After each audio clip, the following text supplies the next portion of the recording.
Let's start the day with some fun facts. Stellar Blade became the best-selling game of April in the US, surpassing Helldivers 2 and Call of Duty in sales. In April, US consumers spent $4 billion on video games, gaming hardware, and accessories. This is 3% less than the previous year. Video game sales amounted to $3.73 billion, which is actually a 2% increase. Hardware sales were $208 million, that's a minus 43%. But the only reason hardware sales are so down is because Xbox didn't sell any.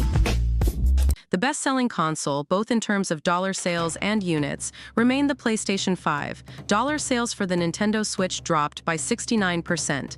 PlayStation Portal was the best-selling accessory of the month. The top 5 best-selling games in April were Stellar Blade, Helldivers 2, Call of Duty Modern Warfare 3, Skull and Bones, and believe it or not, Fallout 4, which entered the top rankings due to the popularity of the Amazon show, and Fallout 76 also made it into the top 10, ranking 8th. Call of Duty HQ ranked first in monthly active players on PlayStation 5. On Xbox Series, Fortnite led in this metric, while on Steam, it was Helldivers 2. Helldivers 2 also showed the best sales in the United States since the beginning of the year. In addition, it has the 7th largest launch in the history of Sony-published games. 60% of sales of Helldivers 2 came on Steam. Now let's talk about Sony's State of Play that happened a couple of days ago. But first, I want to know from you, did you enjoy the show? Was there something that impressed you? Let me know in the comments. I wasn't expecting much from PlayStation's State of Play showcase. It was announced just a day before it streamed and only ran for 35 minutes. I knew PlayStation's 2024 lineup was thin, but things are looking bleak this year. Like many others, I was frustrated by how boring these games looked. It felt like I had seen variations of all these games before, and even within the same showcase, they felt similar to each other. My eyes glazed over as the showcase went on. Everything started to blend together. There were 2 5v5 live service games showcased. The first was Concord, which initially looked cool and right up my alley. That is, until the cinematic trailer ended, the gameplay trailer began, and I realized it was just another first-person shooter that looked suspiciously like Overwatch. Then we got Marvel Rivals, another live service game that plays like Overwatch but with a Marvel license and in third person. We already knew that PlayStation was working on a bunch of new first-party live service games to profit off an already oversaturated genre, so it's no surprise that we're seeing them in showcases now. God of War Ragnarok will be released on PC on 19th September 2024. Developer Jetpack Interactive, who ported the 2018 predecessor to PC, has returned to work alongside Santa Monica Studio on this version as well. In a blog post from Sony, the PC version will include the option to play the game at a true 4K resolution and offer support for ultra-widescreen if you have the relevant hardware. Included for free will also be the Valhalla DLC, which landed on PS5 as a Christmas treat in December 2023. So yeah, it's cool and all, but we, the PS5 gamers, completed this game 2 years ago. I finished it twice, and even if I had a strong gaming PC, I probably wouldn't be interested in playing it for a bit of extra sharpness and shininess. I was hoping for a DLC from God of War for us, the PS5 owners, or at least a Spider-Man 2 DLC, you get me? Now we can't talk about PS5 games coming to PC without some PSN Drama. Sony announced the PC ports of both PlayStation games during its State of Play May 2024 showcase, and confirmed they require a PSN account to play.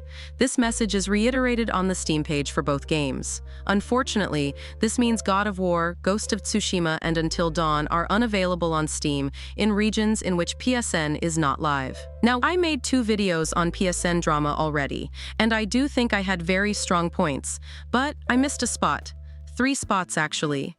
Estonia, Latvia, and Lithuania. So check this out. This is the part that kind of shocked me a bit. These countries' exclusion from having their own dedicated PlayStation Network accounts is not due to political or economic reasons, but rather a combination of business and market strategy decisions by Sony. I spoke to someone that's well-versed in international business, and this is what they had to say about Sony's strategy. The gaming market in Estonia, Lithuania, and Latvia is relatively small compared to larger European countries. Sony might prioritize resources resources and infrastructure in countries with a larger potential customer base.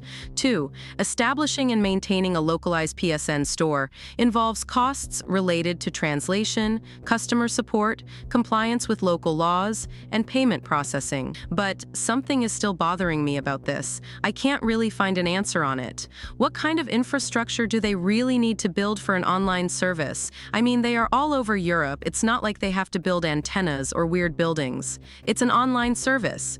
Furthermore, Sony often groups smaller markets together under a larger regional umbrella. Estonia and Latvia, along with other smaller European countries, might be managed under the broader European area. I don't know. Maybe someone from this Baltic countries knows more about this. Please write in the comments. Current reports suggest that Sony will launch the PS5 Pro in the second half of the year, specifically toward the end of 2024 and during the potentially lucrative holiday season. The PS5 generation may be nearing the finish line, and while that'll still be a couple years from now, Sony's Senior Vice President Naomi Matsuoka is aiming to find the right balance between profitability and sales as PS5 hardware sales start decreasing. So what about the specs of the Pro model? Has any new leaks or changes manifested themselves in the past couple of months? Short answer is no.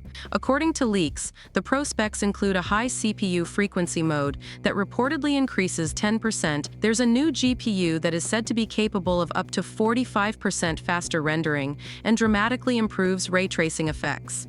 Digital Foundry has also corroborated these claims, and it posted a list of the PS5 Pro specs back in March. So what kind of performance upgrade can potential PS5 Pro users expect? The big takeaway here is that the experience will be similar to what the PS4 Pro offered its adopters, as the PS5 Pro is said to make existing games look and perform better. We can expect several demanding titles struggle to reach a higher frame rate and the possibility of other games being upgraded to offer a smooth 4K 60 FPS with ray tracing enabled, especially when the rumored PlayStation Spectral Super Resolution enters the scene. Sony is also reportedly asking game developers to take advantage of the new hardware boosts and create an exclusive graphics mode for their games when running on the PS5 Pro.